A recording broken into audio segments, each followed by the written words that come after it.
السلام عليكم ورحمة الله وبركاته. النهارده هجاوب على سؤال مهم، وهو جالي كذا مرة من معارف الأصدقاء بيقول: هل شقق الإسكان الحكومي كويسة؟ يعني تستحق إن احنا ندخل فيها ولا لأ؟ هل تستحق إن احنا نشتريها ولا لأ؟ معظم الأصدقاء اللي كانوا بيسألوني على الموضوع ده كان بيقول لي: أصل المساحة صغيرة، دي 90 متر بس، أصل الأماكن بعيدة شوية، أصل التشطيبات بنسمع إن هي مش كويسة، أصل إحنا بنشوف الموضوع بتاع التقسيط هيبقى على مدة طويلة قوي، أصل إحنا معناش فلوس كتيرة، وحاجات من هذا القبيل. فالحقيقة أنا حبيت إن أنا أجاوب على الموضوع ده في فيديو عشان يبقى الموضوع واضح للكل. أولا هجاوب على نقطة السعر. موضوع السعر، هو طبعا السعر بيختلف من منطقة للتانية، وبيختلف حسب المساحة، وبيختلف طبعا من وقت للتاني. بس هنا في نقطة مهمة جدا لازم ان احنا ناخد بالنا منها، في حاجة اسمها الماركت ميكر. يعني ايه الماركت ميكر؟ يعني صانع السوق. يعني ايه صانع السوق؟ يعني في بعض الشركات وبعض طبعا الجهات، واهمها اكيد الحكومه، ان هي دي بتبقى الماركت ميكر. يعني ايه؟ يعني هي الصانع السوق. يعني مثلا منطقه جديده خالص ما حدش قبل كده راحها، على سبيل المثال العاصمه الاداريه الجديده، ما حدش راح العاصمه الاداريه قبل الحكومه. فبمجرد ما الحكومه راحت هناك وقالت ان احنا نعمل مدينه جديده هنا، هنعمل استثمارات في المنطقه هنا، فبقت العاصمه الاداريه الجديده دي منطقه كبيره، ومنطقه يعني مدينه كامله وفيها استثمارات بمليارات، ومش عايز ابالغ او اقول اكتر من كده كمان. فمجرد ما الحكومه راحت هناك بقت ماركت ميكر، بقت صانع للسوق، بقت الشركات بتتبع الحكومه.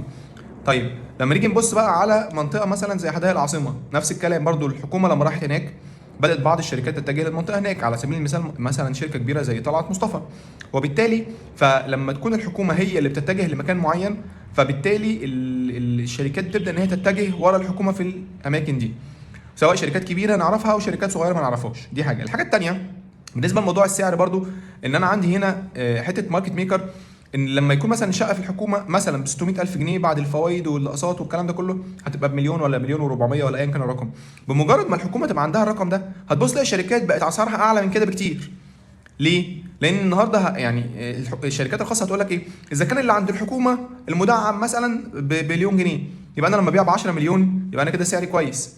ازاي ده؟ انت ب 10 مليون والحكومه بمليون. ايوه، ما هو ده مدعوم من الدوله، انما ده مش مدعوم، وهكذا. فتبص تلاقي ان الموضوع بتاع السعر، انت لو النهارده شايف ان السعر ده عالي شويه، فتعرف ان بعد كده السعر ده هيبقى قليل جدا جدا جدا.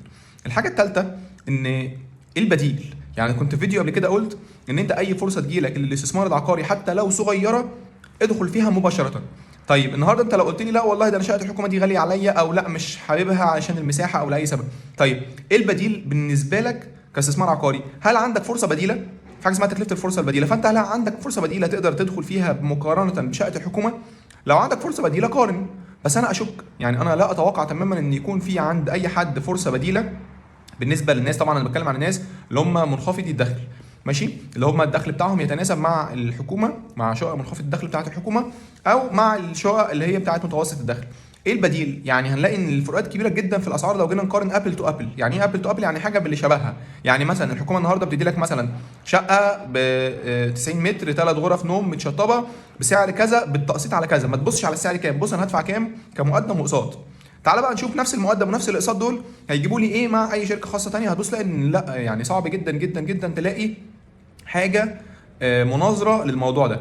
حته بقى اصل المساحه صغيره شويه، حته الموقع بعيد شويه، حته الكلام ده، دي كلها امور يعني امرها سهل.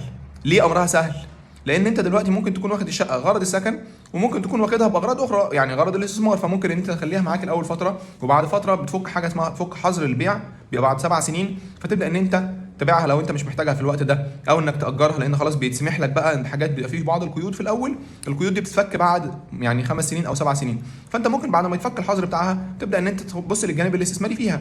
واحنا اتفقنا قبل كده ان موضوع العقارات احنا دايما بنبص فيه بالسنين اللي قدام، يعني بال5 سنين وبال10 سنين اللي قدام.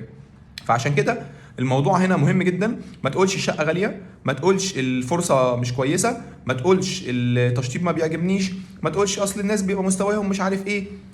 يعني انا بسمي الكلام ده كلمه كده، يعني اللي بيعملوا الكلام ده يعني بقول ان هم بيتدلعوا يعني. وطبعا انا شايف ان ده مش حاجه كويسه خالص. لو الفرصه بتاعتك او ظروفك تسمح انك تدخل في اي شقه من الشقق بتاعه الحكومه، سواء بتاعه الاسكان منخفض الدخل لو انت منخفض الدخل، او لو انت تطبق عليك شروط بتاعه متوسط الدخل، يعني ادخل مباشره بدون تردد.